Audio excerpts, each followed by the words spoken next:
मेरा नाम अंकुर है। मैं दिल्ली में रहता हूँ और पढ़ाई करता हूँ। छठ पूजा का समय था और बिहार जाने वाली ट्रेनों में टिकट मिलना किसी जंग से कम नहीं था। देर हो जाने की वजह से मुझे वेटिंग टिकट मिला, जो आखिरकार आरएसी बनकर रह गया। यानी एक सीट पर दो लोग, सिर्फ बैठकर सफर करने की मजबूरी। सोच रहा था, पता नहीं दूसरा यात्री कैसा होगा जिसके साथ सीट शेयर करनी है।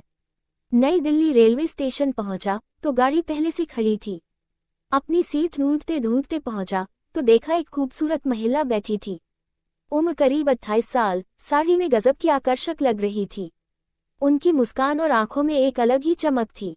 उन्होंने पूछा, क्या आपकी भी सीट यही है? मैंने कहा, हाँ। उन्होंने तुरंत अपने पैर मोड़ लिए। मैंने सामान एडजस्ट किया और सीट पर बैठ गया।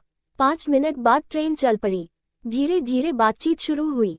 उन्होंने बताया कि उनका नाम रिया है, दिल्ली की रहने वाली है और उनके पति दुबई में रहते हैं। छठ पूजा के लिए वो अपने ससुराल पटना जा रही थी।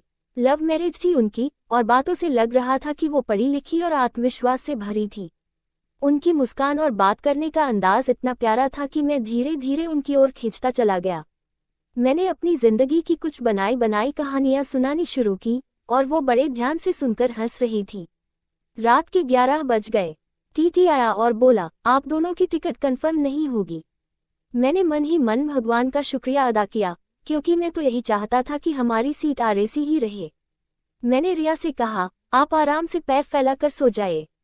उन्होंने जवाब दिया, हाँ, मैं थक गई हूँ, और लेट गई। हम दोनों ने अपने अपने कंबल ओढ़ लिए और पर्दा लगाकर लिया। गाड़ी तेज रफ्तार से चल रही थी और बाकी यात्री सो चुके थे। तभी उनका पैर कंबल से बाहर निकला। मैंने सोचा, कुछ अच्छा बनने की कोशिश करूं।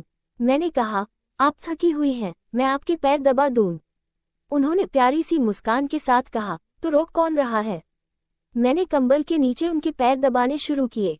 साड़ी को घुटनों तक ऊपर कर दिया और उनके पैर दबाने लगा। माहौल शांत था, सिर्फ ट्रेन की आवाज थी। फिर मैंने अपने पैर उनके पैरों के दोनों तरफ फैला दिए। अचानक मुझे अपनी गलती का एहसास हुआ और मैं शर्मा गया। वो उठकर बैठ गई, मुझे देखने लगी और फिर मेरी तरफ सरक कर लेट गई। बोली, बगल में सो जाओ। मैंने हिचकते हुए कहा, लोगों को शायद अच्छा नहीं लगेगा। वो हंसकर बोली, किसी को क्या पता हम कौन हैं। रात के 12 बज चुके थे। टीटी जा चुका था, सब कंबल तानकर सो रहे थे। नाइट लाइट की हल्की रोशनी में कुछ साफ दिखाई नहीं दे रहा था। हम दोनों पास पास लेटे थे, कंबल के नीचे, और ट्रेन अपनी रफ्तार से चल रही थी। माहौल में एक अजीब सा रोमांच था और मेरे दिल की धड़कनें तेज हो रही थी। रात गहराती जा रही थी और ट्रेन की हल्की हल्की झटकों भरी आवाज माहौल को और रहस्यमय बना रही थी। नाइट लाइट की मध्यम रोशनी में रिया की आंखें चमक रही थीं और उनकी सांसों की गर्माहट कंबल के नीचे मेरे करीब महसूस हो रही थी। मैं थोड़ा झिझक रहा था, लेकिन उनकी बेफिक्री और आत्मविश्वास ने मुझे भी सहज कर दिया। वो धीरे से बोली, अंकुर, तुम इतना घबराते क्यों हो? जिंदगी को थोड़ा मजे से जियो। उनकी आवाज में एक शरारत थी जो मेरे दिल को और तेज धड़कने पर मजबूर कर रही थी। मैंने हल्के से हंसकर कहा, मैं तो बस सोच रहा था कि कोई देख न ले। वो मुस्कुराई और बोली, यहाँ कोई नहीं देख रहा, और देखे भी तो क्या, हम बस दो यात्री हैं जो रात गुजार रहे हैं। उनका ये बिंदास अंदाज मुझे और आकर्षित कर रहा था। मैंने हिम्मत जुटाकर कहा, आप बहुत अलग हैं रिया। इतनी खुलकर बात करना, इतना कॉन्फिडेंस, मुझे अच्छा लग रहा है। वो हंसी और बोली, अच्छा, तो तुम्हें और क्या अच्छा लगता है? उनकी आंखों में एक चंचलता थी जो मुझे और करीब खींच रही थी। कंबल के नीचे हमारी बातें अब और गहरी होने लगी थी। मैंने पूछा, दुबई में आपके पति के साथ समय नहीं बिताती? वो थोड़ा रुकी, फिर धीरे से बोली, वो बहुत बिजी रहते हैं, साल में 1-2 बार मिलते हैं। मैं दिल्ली में अपनी जिंदगी जीती हूँ, अपने तरीके से। उनकी आवाज में एक हल्की सी उदासी थी, लेकिन वो जल्दी ही उससे उबर गई और बोली, चलो तुम अपनी पढ़ाई की बात करो।